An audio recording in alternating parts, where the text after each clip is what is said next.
In this video, I'm going to show you how to make this rustic farmhouse Easter wreath. If you want to learn how to make it, well, then follow me.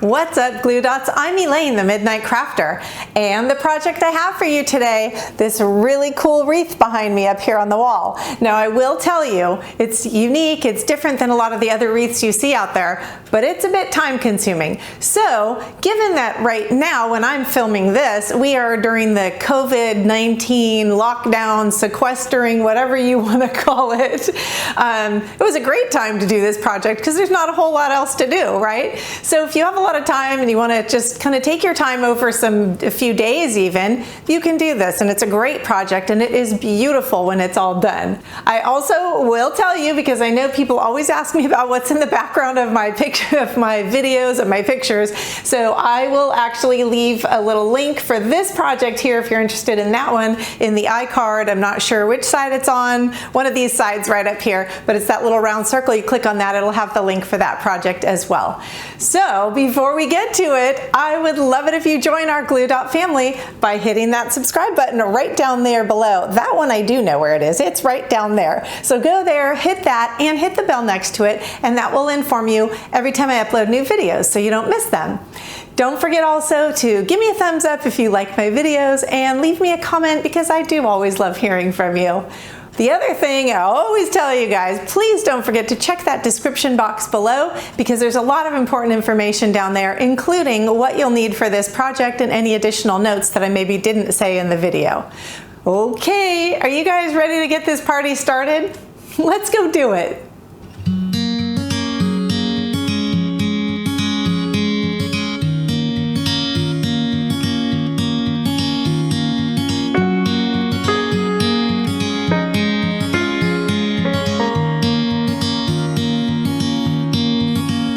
So to start out, I took a few sheets out of this old Webster's dictionary, and I like this one because some of the pages are already a bit yellowed, but I am going to do some of them even a little more by putting them in some tea. So what I started doing here is I took a few sheets and put them together here, and you can cut them off if you'd like out of the book, or you can tear them however you want. I think the torn edge will give a little less of a line and kind of a nicer finish when we're putting them on the eggs. So that's what I'm going to go ahead and do. Next, what I'm going to be doing is taking one of the eggs here, and these are the small eggs, so you can use the larger ones if you want, but it's going to make for a much larger wreath and you're going to need a much larger form. So what we're going to be doing here is taking the egg and measuring out so that the pieces are about maybe 3/4 of an inch or so longer than your egg on each side.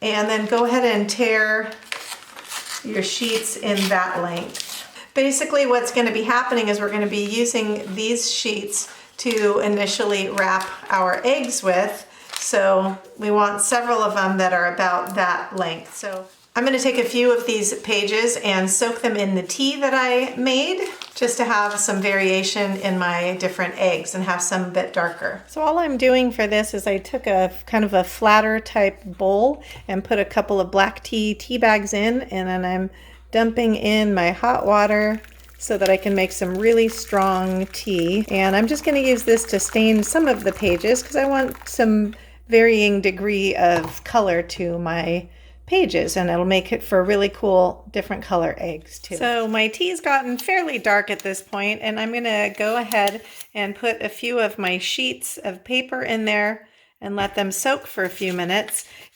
You can also use coffee to do this if you want to. God forbid I use my husband's coffee for a craft project. Whatever is easier for you, tea, coffee, whatever you prefer. Coffee, tea, cigars, cigarettes. Anyway, that's what we're doing right now, getting these soaked, and we can let them soak for a bit, and then we're going to need to let them dry for a bit because we don't want them to be too wet when we use them for the Mod Podging part. Okay, so now I'm going to take my wreath form. This is a 9.8-inch floral foam from Dollar Tree, and we're going to be covering this up and using strips again. So we need thinner strips because we're going to be wanting to go around the diameter of this wreath form, and we want them to lay nicely. So strips that are a little over 1 inch wide will be great for this. Now we're going to be using the Mod Podge, and I'm using the matte finish one from Dollar Tree as well. I think for this, because it has a little more of a rustic feel to it with the book pages, I prefer the matte. So what we're going to do is go ahead and put the Mod Podge on the floral foam going around. Another trick would be to use a sprayer bottle and just give a light spray to your pieces here of your book, and it will help the pieces to lay a little nicer. And just work your way around, putting Mod Podge on top as well so that you can get your pieces really stuck down there. And we're going to go ahead using this method and cover the entire wreath form. So I've let this dry overnight. This definitely is going to have to be good and dry, because by the time we get our eggs done and we're gluing them on, you don't want this to be wet because obviously nothing will stick. So the next thing we're going to be doing is covering our little eggs here with the book pieces. So these are the ones we tore earlier. Now what I have found, the best way to do this, and you can try different ways, but this is what I have found, is to make these little sausages or these little burritos out of them. And how we're going to do that is just put your Mod Podge kind of right around the center part of your egg, and then you're just going to wrap that paper around it until it sticks on there. And you're going to give those a little bit of time to dry, because if not, they just slide all over the place. So, and it's not fun. So put it on there, wrap it around, make sure it's kind of evenly spaced so that you do have enough to cover your egg later on the ends. And then just add your Mod Podge there. And try not to go, if you can, too far up with your Mod Podge that you're putting to seal this up. You're going to do several of these ahead because you want to give this a little bit of time to start drying. And I've done some of them ahead here so that I can show you. And this is how they turn out. Once it's dry, you're good, because then that egg won't slide around, which is ideal. Now you have a couple options here. You can take your scissors and cut slits in this if you want. It is quicker, but I really like the way they lay better if you just tear them. And we're just going to be tearing this little strips down. And I would say these are probably under 1/2 inch. You can do whatever strips you want, but if you make them too wide, they will not lay nicely on the top of the egg. So better safe than sorry, make them a little narrower. Then once you get them all torn down like this, you're going to tear them even further so that they go to the point of where your Mod Podge was originally on your egg. And the reason you're doing that is because if you don't do that, when you try and lay them flat, you're going to get a bunch of weird bubbles and it's not going to lay as nicely. Now, again, something I like to do, you don't have to do it, but I think it makes a difference and they just lay nicer, is give a little misting on this back side to the paper. It softens it up and they will lay much better for you on the top of the egg. And the reason I did the back side is so that the egg doesn't get wet. And now what we're going to be doing, you can almost see some of the papers are starting to collapse down because of the moisture, and that's perfect. We want them to be nice and soft. You're going to take your Mod Podge and get down in there. Make sure that it gets all the way down in there and put it all the way covering that last little bit of egg there. And then we're just going to slowly start one piece at a time, laying them down and Mod Podging them. So you are welcome to do this however you want. I'm just showing you this way because I think it gives the nicest result and it just lays better. And then just go all the way around and do each little side. Now once you get this side of the egg done, you're going to set this egg aside again, and you're not going to do both sides because again it's going to be messy and slippery and it's just not good.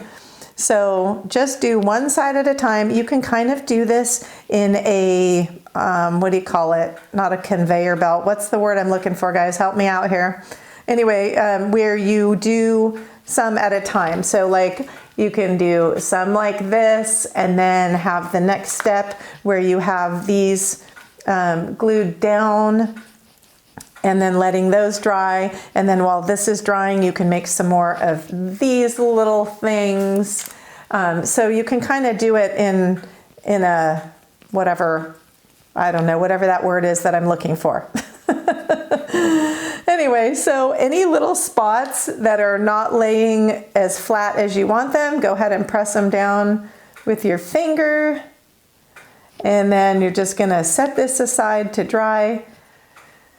Okay, we got plenty of work to do to get those done. And then once this side dries and you come back to it, we're gonna be flipping it and doing the exact same thing, tearing these edges down, using our Mod Podge in there and sticking them all down so that we will have completed little eggs just like this. And it is time consuming, but hey guys, whatever, we're all on shutdown over here in California, so we're shut in, and why not sit and make some eggs while you're locked in? All right, I'm gonna keep doing those and I'll be back to show you them. By the way, I did want to show you my little pieces that I did with the tea, and you can see some of them have like these spots on them, and I intentionally did that by just taking some tea after they had soaked and dried and stuff, taking some tea and just dripping it on there and letting it sit in puddles and just dry overnight. So I think it's going to give a nice effect. It's going to give a little more dimension to our project. Okay guys, I did 2 packs of eggs, and that should be about 48 eggs. I'm not gonna lie, it was really time consuming. So if you guys are on the mandatory, what do they call it, social distancing right now because of this dumb coronavirus, well then this is the perfect project for it. But I gotta tell you, so funny. So I was looking at, I don't know, I was just kind of looking at one of the eggs while I was doing it. I noticed that this one egg says outbreak on it. So I thought, well, just to be my old weird self, that I would also find another one that says Corona. So this way it'll just be on my wreath, kind of hidden and silly, and no one would ever know it was there. But I figure it's kind of a sign of what was happening during this time while I was making this project. So I have to let these dry really well, and then we'll be gluing them, attaching them to our wreath form. So while I'm waiting on those to dry, I was sent this hot glue gun by a company that wanted me to do a review on it. So I'm gonna check it out, let you guys know how it is. They are available on Amazon, and I will let you know my honest opinion of it, whether I like it, hate it, if it works well or not, if it drips, whatever. So you saw the packaging, how it came, and it comes like this, separate, with a separate cord, and with 5 glue sticks. So the cord just plugs right back here in the back.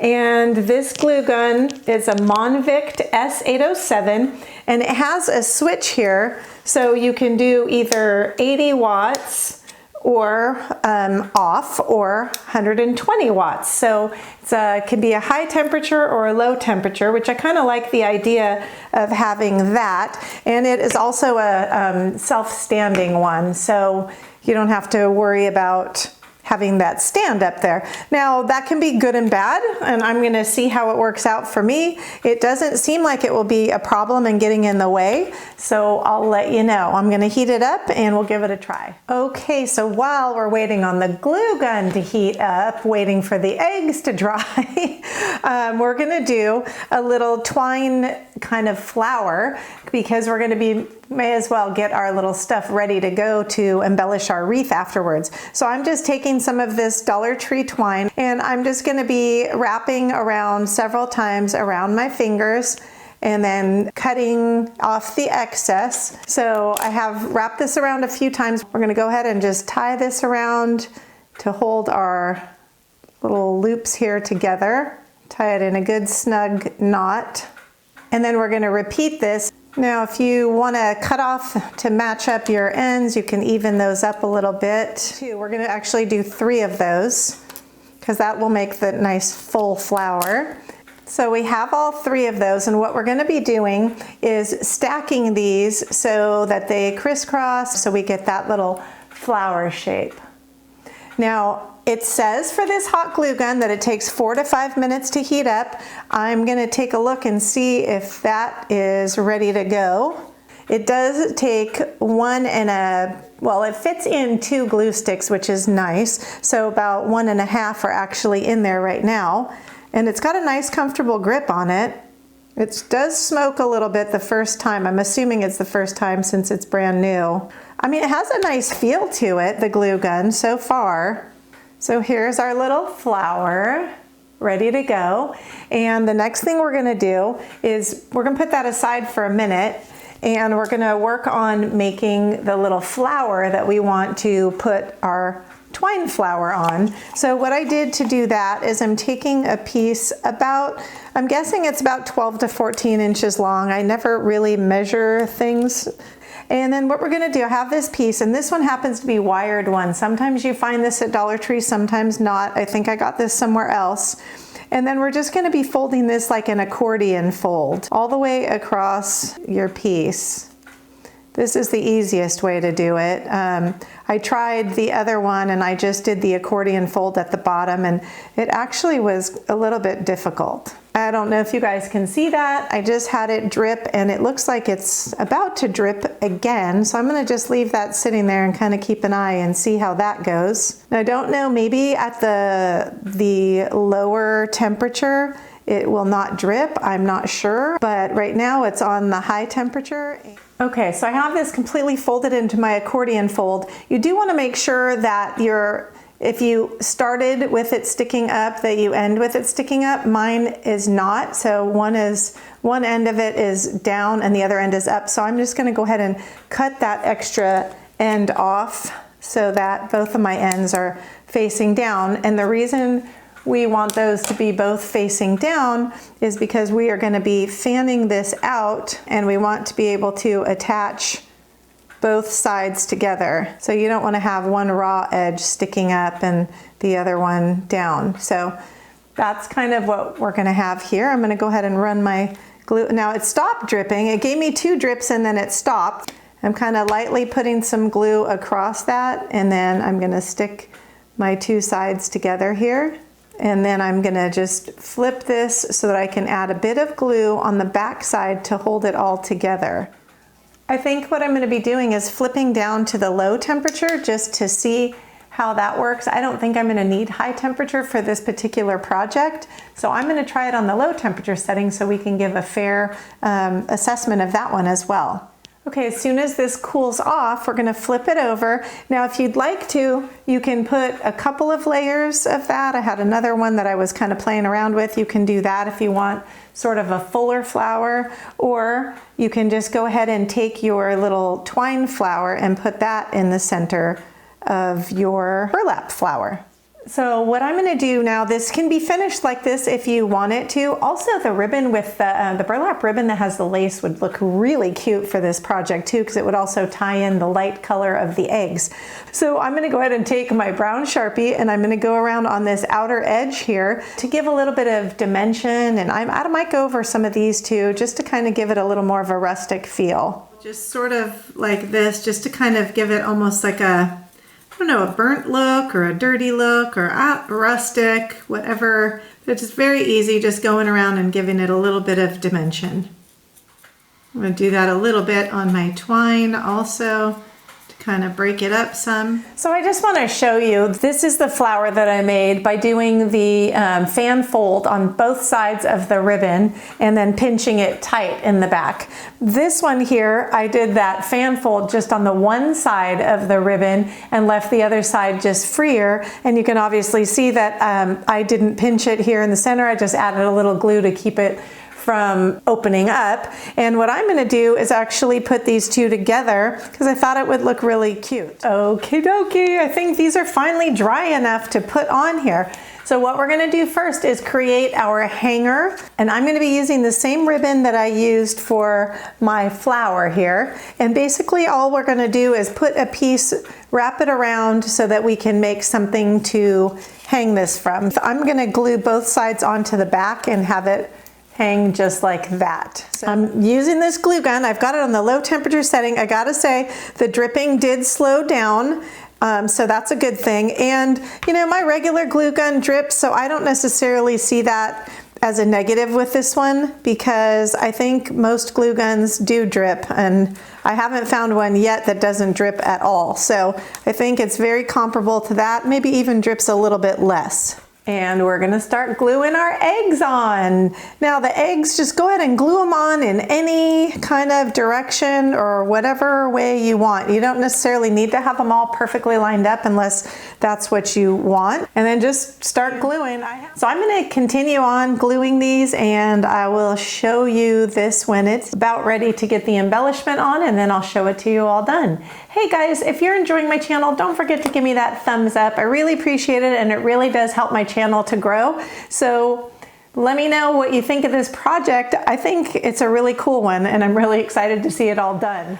Okay gang, just wanted to touch back and let you know. So this was 48 eggs, and you can see that I'm not quite finished. I did end up making, 7 more eggs here just to fill that in. And then I realized too that because my bow stands up so much that it might be a bit much to put it on top of all of this. So I'm gonna be putting it in this space to fill that in. So by the way, I'm still going strong with the glue gun. I have it on the low temperature setting still. And I gotta say, it really is not dripping hardly at all. So it drips less than my regular glue gun that I've used for years. I think overall I really like this, you guys. It's a Monvict model S807, and I like that it holds more than one. Like this glue stick's not stuck in there yet, but it'll hold like about 1.5 glue sticks in there. And I think I like it. So I'm giving it a thumbs up. And if you guys are interested in it, it's somewhere in the $22 to $24 price range. I will leave an Amazon link down below in case you're at all interested in getting one to check out for yourself.